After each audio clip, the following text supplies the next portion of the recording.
Muka leemmana jedhamu beektuu laata? Mukti leemmanaa yookaan baamboo jedhamu addunyaa kanarraa baay'inaan kan argamu ardii Eeshiyaa keessatti yoo ta'u, biyyoonni akka Chaayinaa fi Filiippiins baay'inaan kan itti fayyadamanidha. Biyyoonni kunneen leemmanaan wantoota garaagaraa hojjechuun itti fayyadamu. Fakkeenyaaf leemmanaan mana jireenyaa mataa isaanii ni ijaarratu, riqicha ijaarratu, teessuma tolfatu, bakka bashannanaa mimmiidhagoo fi hawwatoo ta'an ijaarratu. Dabalees leemmana akka fallaanaatti itti fayyadamu. Akkasumas tajaajila kan biroof akka oolu ni beekama.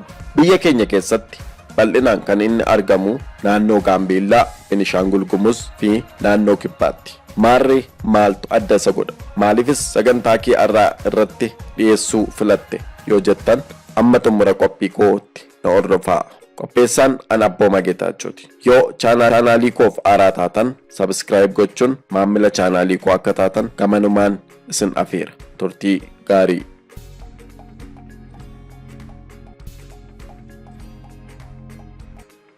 Egaa muka leemmana jedhamu kana maaltu adda isa taasisa yoo jettan, leemmanni akka mukeen kaanii akkuma dhaabameen yeroo muraasa keessatti muka biqilu miti. Kana jechuun leemmana dhaabnee guddisuuf yeroo dheeraa nu gaafata. Leemmana dhaabnee waggaa tokkotti lafa keessaa hin bahu. Akkasumas bishaan baay'ee isa barbaachisa. Ammas waggaa 2 guutuu boolla keessa taa'ee bishaan itti naqamees waan biqiluun seenaa tasumaan biqilu. Waggaa 3ttis akkasuma. Waggaa 4ttis kanuma wal fakkaatutu ta'a. Waggaa 5ffaa gaafa 7-5 booda garuu waan ajaa'ibaatu ta'a.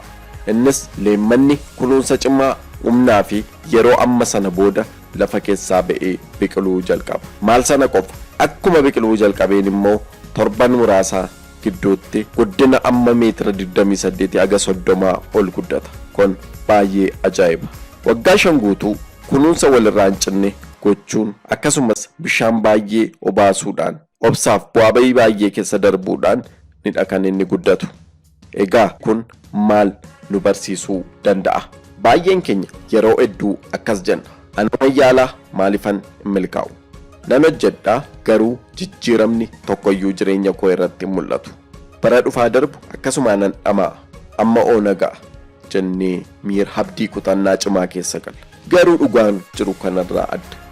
Kanaaf bakka barbaannee fi abjoonne ga'uuf akkuma nama leemmana dhaabee guddisuutti utuu abdii hin kutatiin, utuu hin nuffiin, wanti mul'atu tokkollee yoo hin jiraanne, kaayyoo keenya irratti cimnee yoo hojjenne akkuma leemmana sanaa gaaf tokko jijjiirama gadi ba'ee al tokkotti mul'atuu fi guddatu argisiisuu akka dandeenyu shakkii tokko hin qabu.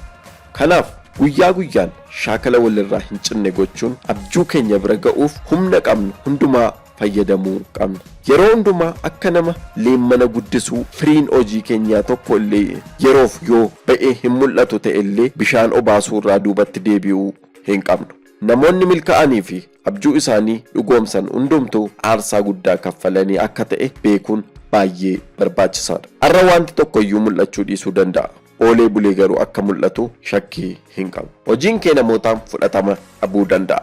Barreeffamni ati dhamaatee barreessite nama dubbisuu dhabuu danda'a. Fiilmii ati itti yeroof qarshii kee fixxee hojjette nama siif ilaaluu dhabuu danda'a. Daldalli ati namootaa wajjin irratti mari'attee fudhatama dhabuu ni danda'a.